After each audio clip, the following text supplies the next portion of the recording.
a la palabra que Dios nos dirige en el día de hoy. El Señor esté con vosotros. Lectura del Santo Evangelio según San Mateo.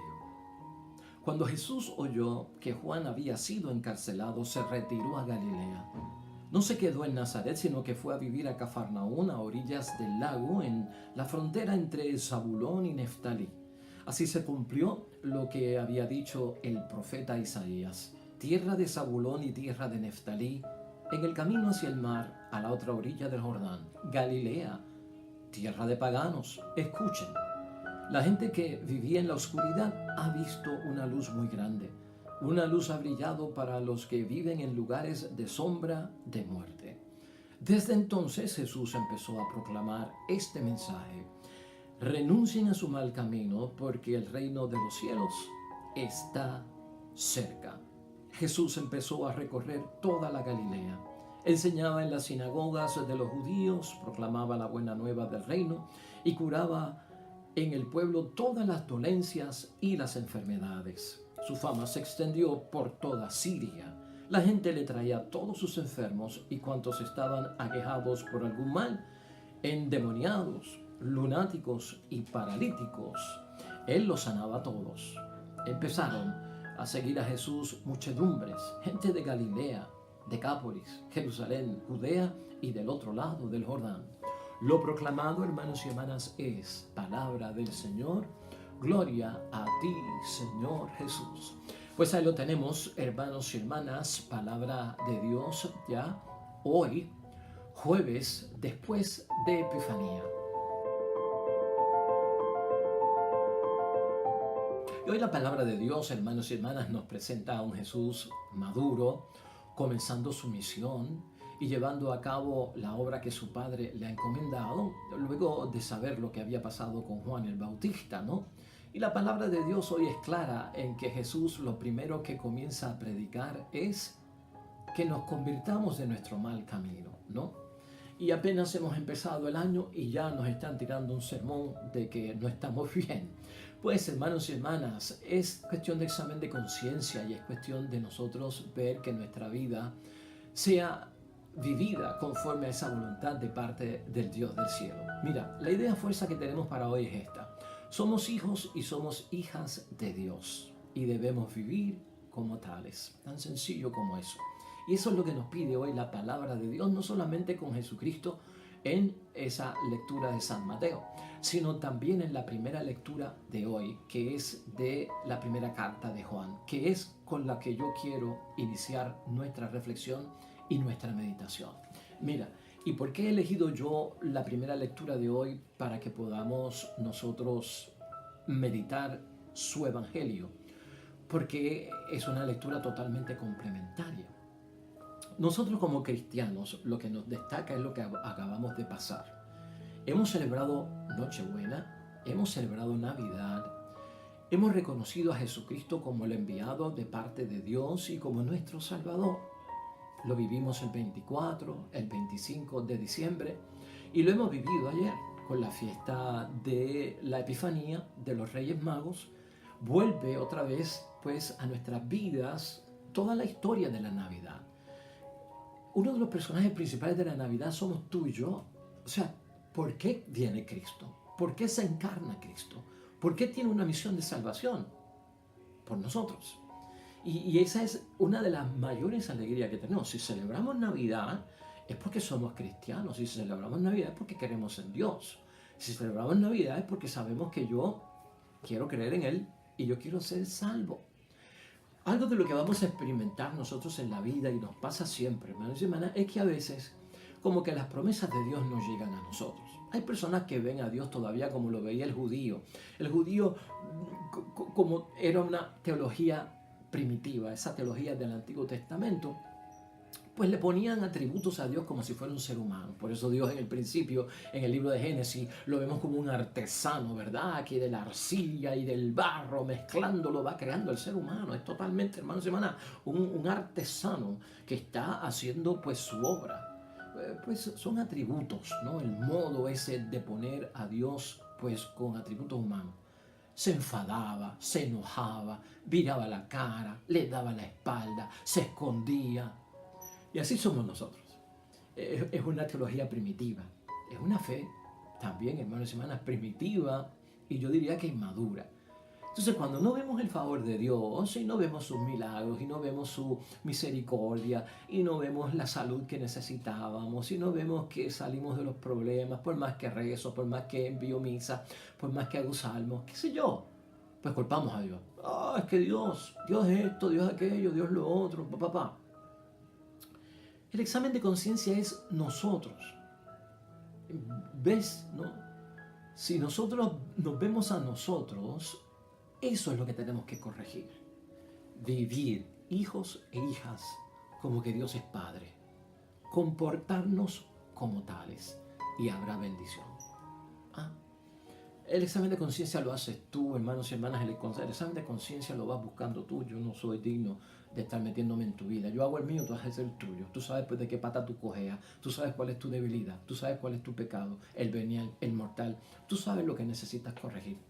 Vamos a aclarar eso con Dios y en una buena confesión y vamos arreglando el camino. Quiero enfatizar hoy, hermanos y hermanas, en esa primera lectura y con ella cerrar esta reflexión y meditación de hoy. Primera carta de San Juan, en el capítulo 3, comienza en el versículo 22, que continúa hasta el capítulo 4 y termina en el versículo 6. ¿Y por qué me llama la atención esta carta? Mira, y es por lo siguiente, porque el tema es como que propio para el tiempo de Navidad, para el tiempo de principio de año, para el tiempo en que tú y yo, hermanos y hermanas, estamos en resolución y estamos buscando hacer pues que las cosas buenas para que Dios en su momento nos bendiga con todo tipo de bienes que Él tiene para cada uno de nosotros. Entonces mira cómo comienza ese versículo 22 del capítulo 3, porque estos somos nosotros. Y ponte en este contexto. Tuvimos despedida de año, pusimos el año en manos de Dios, tenemos resoluciones, sabemos las promesas de Dios de salud, de prosperidad que queremos que se cumplan en nosotros y estamos listos para empezar. Versículo 22. Entonces todo lo que pidamos nos lo concederá. Eso es fe, hermanos y hermanas, porque guardamos sus mandatos y hacemos lo que le agrada. Una relación qui pro quo. Una relación donde yo te doy mi Dios y donde tú mi Dios me das, ¿no? Tiene que haber algo de mí para que Dios obre. Y está bien, hermanos y hermanas, ¿no? Guarda sus mandamientos en este nuevo año y haz lo que a Dios le agrada. Bendición es lo que buscamos. La bendición es que Dios apruebe. Si yo cuento con la bendición de Dios, es que Dios aprueba lo que yo quiero hacer este año, ¿no? Y entonces podemos pedir y se nos va a conceder. El problema no es Dios, el problema soy yo. El problema no es que Dios me da la espalda, el problema soy yo. Versículo 23. Si desconoces el mandato, si no sabes qué es lo que hay que guardar, pues Él pregunta, ¿y cuál es el mandato? Que creamos en el nombre de su Hijo Jesucristo y nos amemos los unos a los otros, tal como Él nos ordenó. Las cosas de Dios son sencillas, ¿no? La palabra de Dios no es tan complicada, la complicamos nosotros, hermanos y hermanas. La complicamos nosotros. Si tú celebraste Navidad como yo, es porque creemos en Jesucristo. Yo no sé, pero los budistas no celebraron Navidad, hermanos y hermanas, hasta donde yo sé. Los budistas no celebraron Navidad. Fuimos nosotros, los cristianos, somos los que celebramos Navidad, ¿verdad? Entonces, que creamos en el nombre de su Hijo Jesucristo y que nos amemos los unos a los otros en esa relación de que bien positiva que la puso Jesucristo en su vida pública de predicación. Hazle a los demás lo que tú quieres que ellos te hagan a ti. Ya está, ya está. Hazle a los demás lo que yo quiero que ellos me hagan a mí. Si te vira de otro lado, no vamos a conseguir nada, hermanos y hermanas. 24, versículo. El que guarda sus mandamientos permanece en Dios y Dios en él. Ese permanecer es importante para conseguir la bendición de Dios. Permanecer nos recuerda mucho la parábola de nuestro Señor Jesucristo de la vid verdadera. ¿No? ¿Te acuerdas? Se hacía un énfasis tan grande en esa parábola de permanecer en mí, como yo permanezco en mi Padre, ¿no? ¿No? La vid verdadera. Yo soy la vid verdadero y ustedes son los sarmientos. Si se caen de la vid, ya no tienen conexión, hermanos. Entonces, el permanecer es importante. No te apartes de Dios. Tu matrimonio no se aparte de Dios. Tu vida en trabajo no se aparte de Dios. Tu vida religiosa no se aparte de Dios. Permanece en Dios y Dios en Él, el que guarda los mandamientos. Pues Dios permanece en nosotros y lo sabemos por el Espíritu que Él nos ha dado. Entonces, hermanos y hermanas, ¿qué es lo que nos despega de Dios? ¿Qué es lo que nos hace no cumplir los mandamientos? ¿Qué es lo que nos hace no amar al prójimo? ¿Qué es lo que nos hace no reconocer a Jesucristo como el Salvador? Pueden ser muchas influencias, muchas cosas, pero hoy yo quiero hablar de la influencia. ¿Has oído tú hablar de estas personas últimamente que son grandes motivadores? ¿Has escuchado tú hablar de estos influencers, ¿no? Que son personas que tienen una influencia? La influencia la crean los líderes. Y se dice que una persona tiene influencia sobre mí porque yo hago lo que él dice, porque yo lo imito o yo la imito a ella, ¿no? Hay una serie de motivadores, de influencers. Yo no estoy poniendo a todos en la misma bolsa, hermanos y hermanas, y no estoy globalizando. Algunos deben ser buenos, pero algunos de estos que salen por la internet son personas que nada hablan de Dios, que nada hablan del prójimo. O sea, ¿a quién estamos? ¿Qué nos puede apartar a nosotros en una sociedad tan tecnológica de la internet en la que estamos metidos? No tal vez ya de 70, 80 años, ¿verdad? Pero estos jóvenes, esta adolescencia, esta juventud, este joven adulto que está pasando tanto tiempo en las cosas electrónicas, en el mundo tecnológico, cibernético, en la tecnología, en la internet, son influenciados grandemente por pensamientos, por conducta, hermanos y hermanas, por ideologías, por creencias, por filosofías, hermanos y hermanas, que pueden desviar, ¿no? Este es ya el capítulo 4 de San Juan. Queridos míos, no se fíen de cualquier inspiración. Vamos a ponerlo en nuestro tiempo.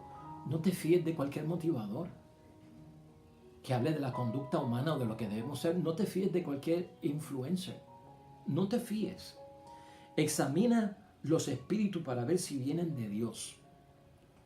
Esta carta se escribió en el año 95 después de la muerte de Cristo, ¿no? En la era cristiana. 65 años después de la muerte de Cristo.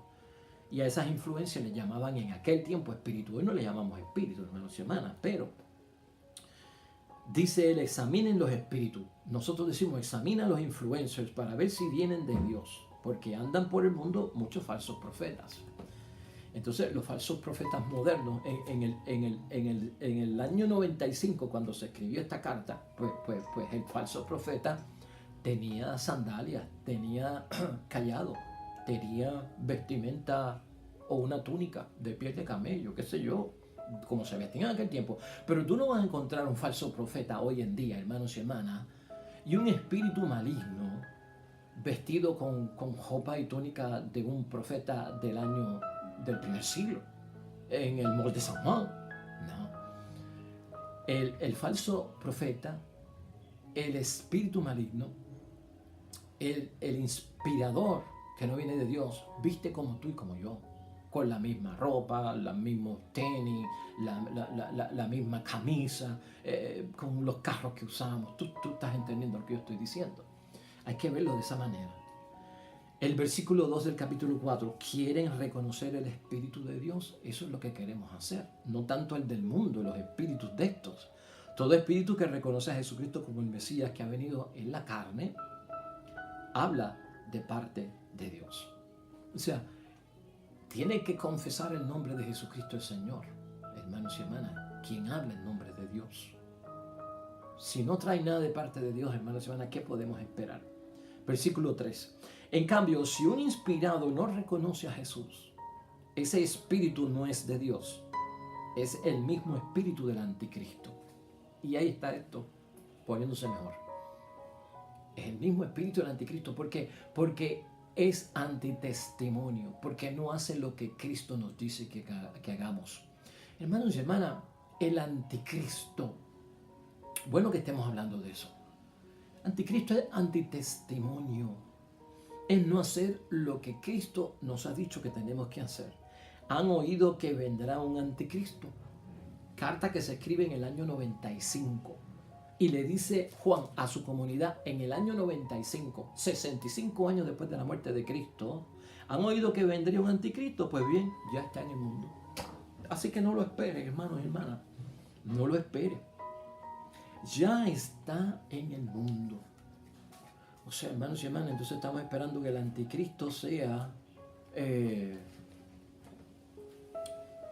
un demonio, un diablito, rojito con cuernos y con jabito de puya y con tridente que bota fuego por los ojos y por la boca y que nos tiene preparado un laguito de azufre. No, hermanos y hermanas. Yo quiero que caigamos hoy en conciencia, hermanos y hermanas. Y ya que estamos hablando del anticristo, déjame decirte esto. Para aterrizar nosotros, salir de la fe inmadura en la que hemos caído, porque los católicos a veces nos volvemos supersticiosos, siendo gente de creencia, y a veces en la Navidad lo que hemos celebrado es la bachata, la parranda, la comelata, la bebelata, y se nos ha olvidado lo esencial, que es el Señor de la Navidad, ¿no? ¿Quién es el anticristo, hermanos y hermanas? Sepa usted que el anticristo solamente se habla de él en 2 libros de la Sagrada Escritura, en la primera carta de Juan y en la segunda carta de Juan. No aparece en ningún otro libro del Antiguo Testamento o del Nuevo Testamento el anticristo. No está en el Apocalipsis tampoco. El anticristo no aparece en ningún versículo ni capítulo del Apocalipsis, hermanos y hermanas. En el Apocalipsis de quien se habla es de la bestia. Y entonces la bestia y el anticristo no son lo mismo, hermanitos. Son 2 cosas totalmente distintas. La bestia es la que tiene que ver con el 666 de Apocalipsis. No tenemos tiempo de hablar eso hoy, pero en algún momento tendremos tiempo para hablar. ¿Qué es lo que dice entonces, hermanos y hermanas, la Biblia acerca del anticristo? ¿Qué es lo que tiene que decirnos? ¿Por qué se menciona hoy en la palabra de Dios? Vamos a Primera de Juan, hermanos y hermanas, capítulo 2, versículo 18. Ahí, hermanos y hermanas, Juan nos habla de que tenemos que rechazar al anticristo. Escucha lo que él dice en el versículo 18. Hijitos, estamos en la última hora, año 95, no 2021. Esto es lo que dice Juan a su comunidad. Estamos en la última hora, en el año 95. Y han oído que va a venir un anticristo. En aquel tiempo se habló de que venía el anticristo. Pero ya han venido varios anticristos. Mira tú, ¿no? La gente por ahí esperando al anticristo. Porque mucha gente ha dicho que el Papa es el anticristo. Y mucha gente dijo que Mahoma era el anticristo. Y mucha gente dijo que Hitler era el anticristo. Y mucha gente identificó a Martín Lutero cuando la reforma y la división de la iglesia. Ese es el anticristo. Pues mire, hermanos y hermanas, el anticristo no es nadie del siglo XXI, ni ninguno de los personajes que yo te dije. Pero ya han venido varios anticristos, por lo cual conocemos que es la última hora. Son varios. Son varios. En el versículo 19, esa gente salió de entre nosotros, dice Juan, de la comunidad de ellos, no es de la nuestra, es de la de ellos. Salió de entre nosotros, pero no eran de los nuestros. Si hubieran sido de los nuestros, se habrían quedado con nosotros. Así es como descubrimos que no todos son de los nuestros. El anticristo, lo que resume Juan es, hermanos y hermanas, que niega que Jesús es el Cristo. En el versículo 22 de ese capítulo 2 lo dice más claro. ¿Y quién es el mentiroso sino el que niega que Jesús es el Cristo? Ese es el mentiroso, el que niega a la vez al Padre y al Hijo. Hermanos y hermanas, vamos a madurar en la fe. ¿Tenemos o no tenemos el favor de Dios? Pero ¿qué es lo que estamos haciendo? Dios está claro en sus cosas. Dios está completo. Los que somos inmaduros somos nosotros, los que somos imperfectos somos nosotros, los que pecamos somos nosotros, los que nos alejamos somos nosotros, los que nos molestamos con Dios somos nosotros, los que le damos la espalda a Dios somos nosotros. Vamos a dejar de estar atacando a Dios como Él es el que nos está fallando. Esto es asunto nuestro. El que tiene que enderezar aquí la ruta soy yo. Se acabó. Dios está listo. Dios está listo para actuar. Es el antitestimonio.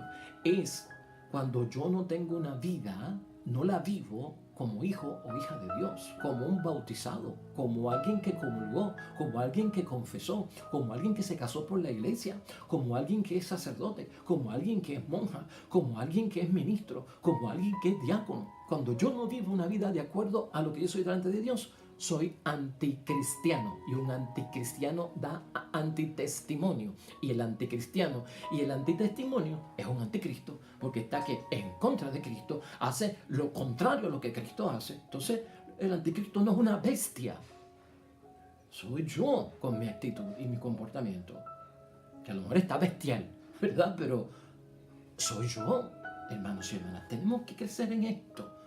Más específicamente Juan, en el capítulo 2, que es el segundo libro de la Biblia que nos habla del anticristo, en el versículo 7, mira lo que dice: en este mundo se han presentado muchos seductores que no reconocen a Jesús como el Mesías venido de la carne.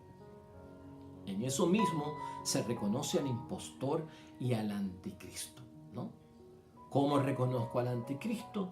Que no reconocen a Jesús como el Mesías venido en la carne, hermanos y hermanas. Eso es un anticristo, que están sueltos por ahí y los puede haber en nuestros tiempos. Entonces ahora tendrá sentido la lectura del Evangelio de hoy. Ese versículo 16 ya del Evangelio de Mateo, hermanos y hermanas, en el capítulo 4, tendrá sentido para nosotros y ahora lo vas a entender. La gente que vivía en la oscuridad, nosotros que hemos celebrado Navidad y aceptamos a Jesucristo como Salvador, hemos visto una luz muy grande, por eso celebramos Navidad. Una luz que ha brillado para los que viven en lugares de sombra de muerte. Por eso es que en ese versículo 17, hermanos y hermanas, Jesús empieza diciendo: renuncien a su mal camino porque el reino de los cielos está ahora cerca. El mal camino antitestimonio, anticristiano, anticristo. Renunciemos a lo que es anticristiano. Y entonces ese versículo 24 será una realidad en nuestras vidas, que es un versículo extraordinario porque es cumplimiento. Su fama se extendió por toda Siria, la gente le traía a todos sus enfermos. ¿Y cuántos estaban aquejados por algún mal? Endemoniados, lunáticos y paralíticos, y Él los sanaba a todos. Y eso es lo que buscamos, que Él nos sane a todos y que toda esa bendición que tiene Dios por derramar por nosotros, miles de bendiciones, estén disponibles para nosotros. Así que, hermanos y hermanas, a vivir nuestra vida como hijos y como hijas de Dios, sin antitestimonio. No seamos anticristos, sino que seamos plenamente imitadores fieles y leales del Cristo, haciendo lo que Él hizo y haciendo lo que Él nos dijo que teníamos que hacer. Oremos al Señor.